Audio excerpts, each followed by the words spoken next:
नमस्कार दोस्तों, कैसे हैं आप लोग? अच्छे होंगे, स्वस्थ होंगे और पढ़ रहे होंगे और देश दुनिया की खबरों से रूबरू हो रहे होंगे। दोस्तों, आप लोगों का the universe study hub channel पर बहुत बहुत स्वागत है।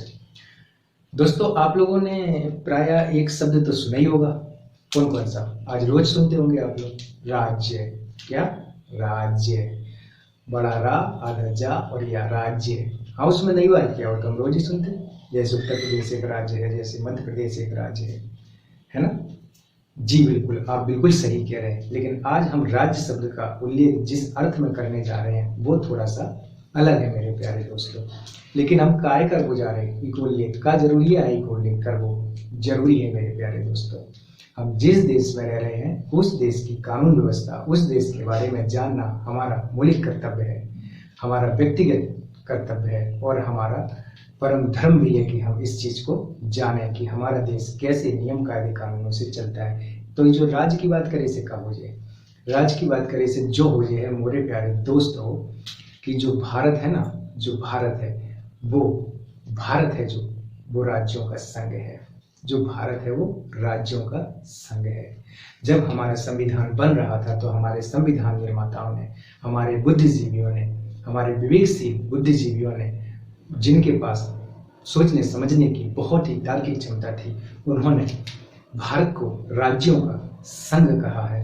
तो भारत को राज्यों का संघ कहा है। तो राज्यों का संघ कहने का तात्पर्य क्या है मेरे प्यारे दोस्तों? तो यहाँ पे जो राज्यों का संघ है, जो राज्यों का संघ है वो तो राज्य ही है, वो तो राज्य हमारे 28 राज्य ही हैं और उन 28 राज्यों का संघ है भारत। इसका वर्णन हम अनुच्छेद 1 से लेकर के 4 में देखेंगे मेरे प्यारे दोस्तों कि भारत राज्यों का संघ है। लेकिन यहाँ हमारा जो संघ है वो अमेरिका के संघ से थोड़ा सा डिफरेंट है, क्योंकि अमेरिका में राज्य संघ से अलग हो सकते हैं, लेकिन भारत में जो भारत राज्यों का संघ है, किसी भी राज्य को भारत से अलग होने का अधिकार नहीं है। किसी भी राज्य को भारत से अलग होने का अधिकार नहीं है।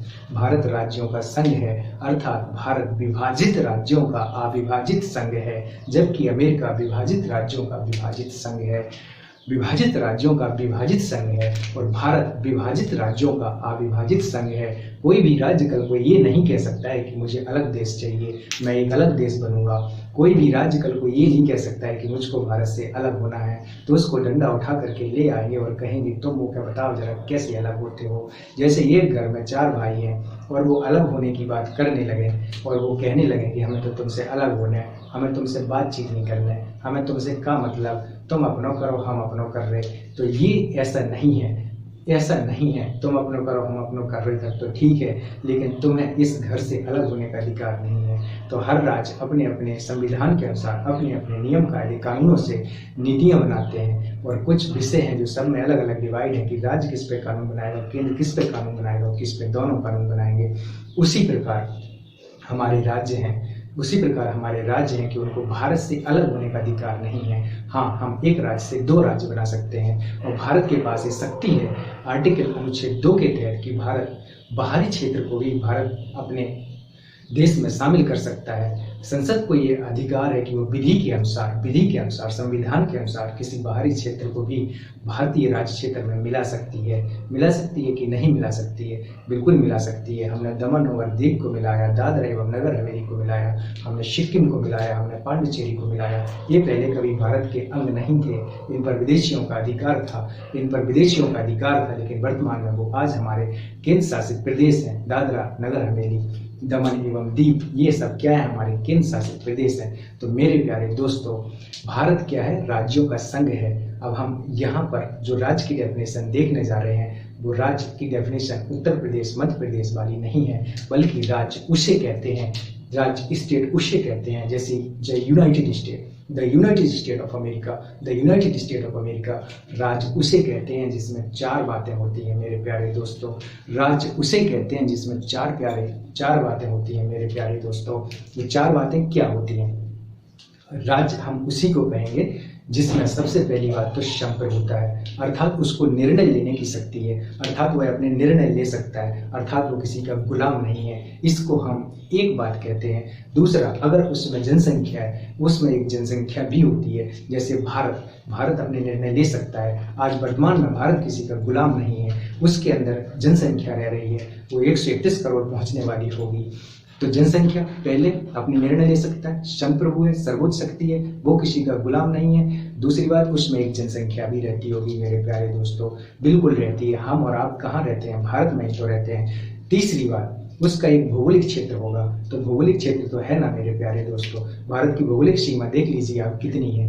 भारत की भौगोलिक सीमा देख लीजिए आप, तटीय सीमा और स्थलीय सीमा दोनों मिलाते हैं तो कितनी है? आप इसको देख लीजिए कि 1500 और 700, 15,000 वहाँ पर और 7500 यहाँ पर, तो कितनी हुई? लगभग 22,000 किलोमीटर के आसपास हमारी सीमा हो जाएगी। हमारी सीमा कितनी हो जाएगी? लगभग 22,000 किलोमीटर के आसपास हो जाएगी, क्योंकि 15 और 5 20 और 2 22, तो 22,000 जो भी है, आप उसको फैक्चुअल देख लीजिएगा कि 22,000 के आसपास हमारी भौगोलिक सीमा है। हम ऊपर से जम्मू कश्मीर से लेकर के या इंदिरा पॉइंट से लेकर के इंदिरा कॉल तक, और यहाँ पर अरुणाचल प्रदेश से गुजरात तक, और हमारे उत्तर में जो हमारे पड़ोसी देश हैं जैसे चाइना है, नेपाल है, भूटान है, पाकिस्तान है, अफगानिस्तान है, बांग्लादेश है, म्यांमार है, श्रीलंका है, मालदीव है, ये हमारे पड़ोसी देश हैं। इन किन देशों के साथ हम अपनी सीमा साझा करते हैं, ये आप लोगों को मैप को बड़े अच्छे से निहारिए, मैप को देखिए और देखिए कि भारत की सीमाएं किन किन देशों से लगती है।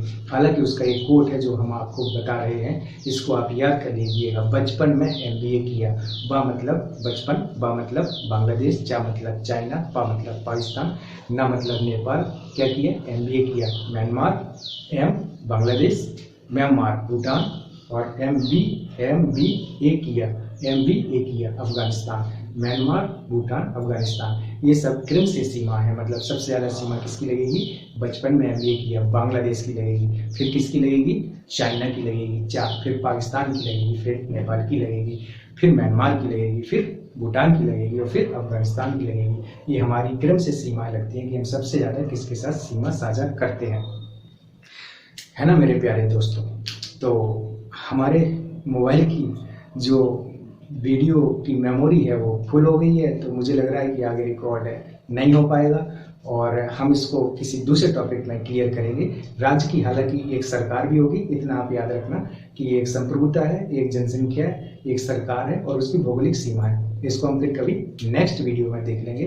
भारत एक राज्यों का संघ है, अर्थात जो भारत है वो राज्यों से मिलकर के बना हुआ है। किसी भी राज्य को भारत से अलग होने का अधिकार नहीं है। संसद के पास ये अधिकार है कि पहले जो अनुच्छेद हमारा 1 है उसमें हम संघ के क्षेत्र के बारे में बात करेंगे, राज्य के क्षेत्र के बारे में बात करेंगे और ऐसे क्षेत्र के बारे में बात करेंगे जिसको संसद अधिग्रहित कर सकती है या अधिग्रहित किया है। तो राज्य की डेफिनेशन में एक सरकार भी होगी, एक जनसंख्या भी होगी, एक संप्रभु भी होगा और संप्रभु होगा, जनसंख्या होगी, सरकार होगी और भौगोलिक क्षेत्र होगा। और ये सब हम देखते हैं अपने देश में, तो हम अपने देश को स्टेट कह सकते हैं। हम इसको डिटेल से फिर किसी दूसरी वीडियो में देखेंगे। अभी हमारा मोबाइल का मेमोरी फुल हो गया है। Thank you very much. हमारा एक ही मोबाइल ही तो है जो सारे काम कर रहा है, रिकॉर्डिंग भी कर रहा है, थंबनेल भी बना रहा है, वीडियो भी अपलोड कर रहा है, बहुत काम कर रहा है। Thank you very much mobile को भी और आप सभी लोगों को भी। Okay bye, like share and subscribe.